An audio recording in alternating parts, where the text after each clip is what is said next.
Muito bom dia, então. Hoje nós iniciaremos com uma aula de geometria analítica. Geometria analítica é uma das três subdivisões da geometria. Nós temos a geometria de posição, geometria plana, também conhecida, geometria espacial e a geometria analítica. Dentro dessa aula de geometria analítica, nós vamos estudar um pouquinho da definição e o contexto histórico dessa parte da geometria, retomar o plano cartesiano e algumas propriedades desse sistema cartesiano ortogonal, trabalhar com o ponto médio de um segmento e o baricentro de um triângulo e também como encontrar o cálculo ou como realizar o cálculo da distância entre dois pontos.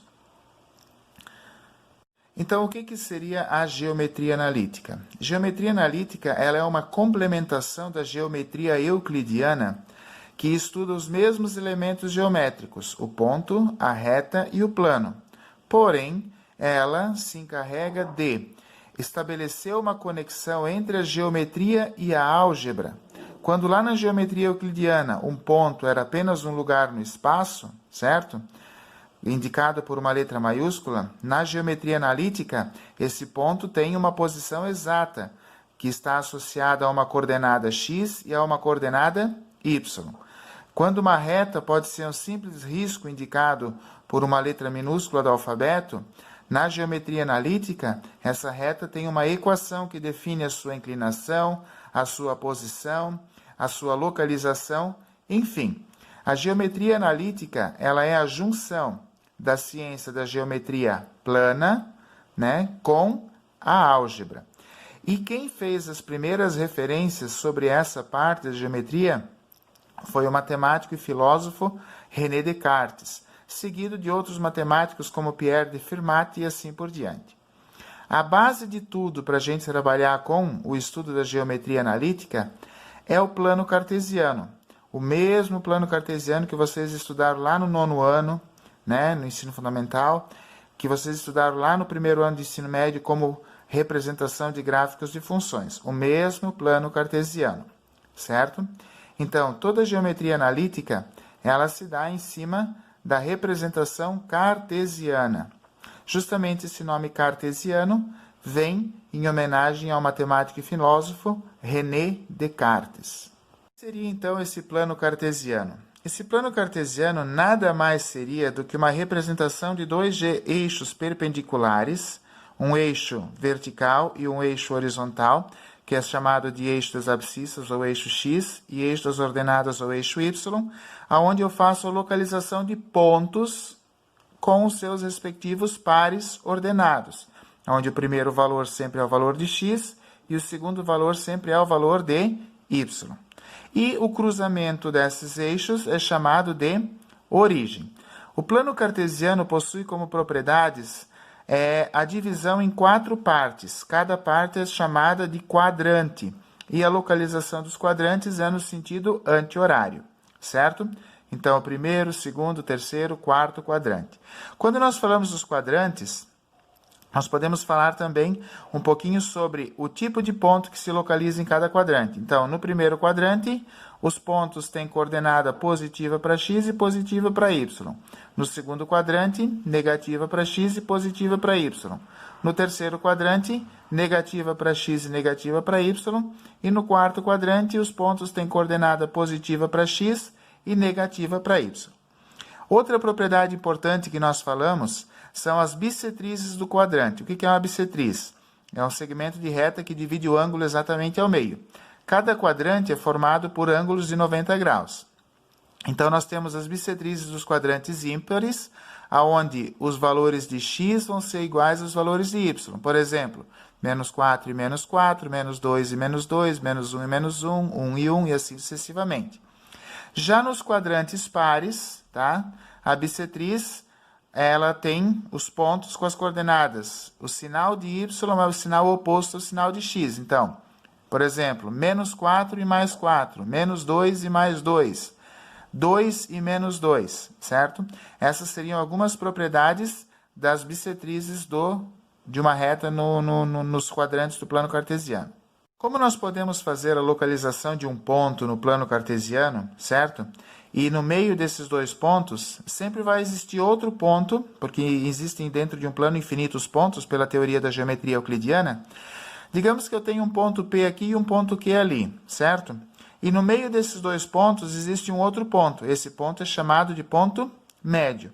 Se eu tenho as coordenadas do ponto P e eu tenho as coordenadas do ponto Q, eu consigo achar as coordenadas desse ponto médio usando esse teorema, certo? X do ponto médio é igual à soma das coordenadas de x do ponto P e Q dividido por 2, e y do ponto médio é igual à soma das coordenadas do y dos pontos P e Q dividido por 2, certo? Então, vamos considerar o seguinte exemplo. Eu tenho um ponto A nas coordenadas menos 4 e 8 e um ponto B nas coordenadas 7 e menos 1. Qual é a coordenada do ponto que fica exatamente no meio? Então, eu vou somar as coordenadas de x. Quem são as coordenadas de x? Menos 4 e 7. Menos 4 mais 7, 3. 3 dividido por 2 fica na forma de fração. Vou achar o y do ponto médio. Quem são as coordenadas do y? 8 e menos 1, certo? Então, 8 mais 1 negativo, 7. 7 dividido por 2 dá 3,5, então fica na forma de fração. Digamos, então, que o ponto que fica exatamente no meio de A e de B tem as coordenadas 3 meios e 7 meios, que seria 1,5 e 3,5. Também sabemos que quando localizamos 3 pontos quaisquer no plano cartesiano, já formamos um polígono. 3 pontos dão origem à ideia de um polígono que a gente chama de triângulo, certo? E existe um teorema que me permite calcular o baricentro do triângulo. O que é o baricentro do triângulo? É o ponto onde se cruzam as bissetrizes e medianas desse triângulo, ou seja, a linha que divide esse ângulo ao meio e corta esse lado no meio, a linha que divide esse ângulo ao meio e corta esse lado ao meio, e a linha que divide esse ângulo ao meio e corta esse lado ao meio. São chamadas de medianas e elas todas se cruzam num ponto chamado de baricentro. Para achar esse baricentro, eu vou somar as coordenadas de x e dividir por 3, porque agora eu tenho 3 pontos. Vou somar as coordenadas de y e dividir por 3, porque agora eu também tenho 3 pontos. Na prática, isso ficaria assim. Determinar A, B e C, no caso, nós temos um triângulo A, B e C, o baricentro desse triângulo, certo? Considerando que A é o ponto menos 1 e 3, o B o ponto 3 e 1 e o C o ponto menos 5 e 7. Para achar o baricentro, eu vou somar as coordenadas de x. Então, seria 1 mais 3 menos 5, que vai dar menos 1. Então, o x do baricentro, 1/3 negativo. Para achar o y, eu vou somar as 3 coordenadas de y. Então, menos 3 mais 1 mais 7, 5/3. Normalmente, quando a divisão aqui não é exata, a gente prevalece ou predomina as coordenadas na forma de fração. Então, o baricentro do triângulo que tem esses vértices aqui é 1/3 negativo e 5/3 positivo. Quando nós colocamos os pontos no plano cartesiano também, esses pontos eles possuem uma distância. Digamos que eu tenho aqui 3 pontos, um ponto P, um ponto Q e um ponto C. Certo? Esses pontos eles podem estar paralelos ao eixo x, paralelos ao eixo y, ou eles podem estar em diagonal. Quando os pontos são paralelos ao eixo OX e OY, nós podemos calcular de forma bem simples e fácil a distância entre esses dois pontos. Acompanhe no exemplo A. Nós temos aqui dois pontos A e B que são paralelos ao eixo x. O que eu vou fazer aqui? Eu apenas vou diminuir as coordenadas de x deles. 3 menos 1 negativo, que vai dar 4. 1, 2, 3, 4 unidades de distância. Quando essa distância for paralela ao eixo y, eu apenas vou diminuir, então, as coordenadas de y. 2 menos 0,5 negativo, que vai dar 2,5. Então, 1, 2 e meio. Agora, quando essa distância for oblíqua, diagonal, nós podemos perceber aqui a formação de um triângulo retângulo. Essa distância oblíqua seria a hipotenusa desse triângulo retângulo. Então, nós usamos uma derivação do teorema de Pitágoras. E a distância entre os pontos é a raiz quadrada da variação de x ao quadrado mais a variação de y ao quadrado. Como fica isso na prática, quando nós temos uma distância oblíqua? Para a gente trabalhar, então, com o cálculo das distâncias oblíquas aos eixos, eu coloquei aqui o seguinte exemplo, que eu quero calcular a distância entre o ponto menos 1 e 4, 3 e 2. Aí eu desenhei esse ponto primeiro, esses dois pontos no plano cartesiano, para vocês observar que eles realmente não são paralelos aos eixos, e depois eu peguei essas coordenadas e joguei aqui na fórmula. Estão vendo que aqui tem x2, x1, y2, y1? Então, esse aqui nós vamos considerar o ponto 1, então x1, y1. Esse aqui o ponto 2, então x2, y2. Substituindo o valor de x menos o valor de x, como aqui é negativo, menos com menos vai dar mais. Substituindo o y2 menos o y1, 2 menos 4. Então, 3 mais 1 dá quanto? 4. 4 ao quadrado, 16. 2 menos 4 dá quanto? Menos 2. Menos 2 ao quadrado, 4. Somando, 16 mais 4, 20, certo?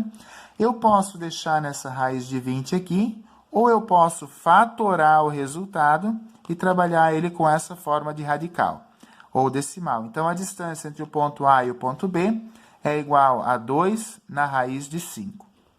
Trabalhando com a distância entre os pontos, eu coloquei aqui o seguinte exemplo. Ó. Prove que é isósceles do triângulo cujos vértices são A, 2 e menos 2, B, menos 3 e menos 1, C, 1 e 6. Então, eu vou desenhar esse triângulo no plano cartesiano e vou observar que eu tenho que calcular 3 distâncias. A distância de A até B, substituindo as coordenadas, eu chego em raiz de 26. A distância de A até C, substituindo as coordenadas na fórmula, eu chego na raiz de 65. E a distância de B até C, né? Substituindo as coordenadas na fórmula, eu chego na raiz de 65. Para eu provar que um triângulo é isósceles, eu tenho que lembrar que um triângulo isósceles tem dois lados iguais. As distâncias aqui apresentaram duas distâncias iguais? Sim. A distância de A até C e a distância de B até C são iguais. Então, esse triângulo é um triângulo isósceles. Nesse exemplo, eu observei uma das aplicações do cálculo da distância entre dois pontos. Certo, gente?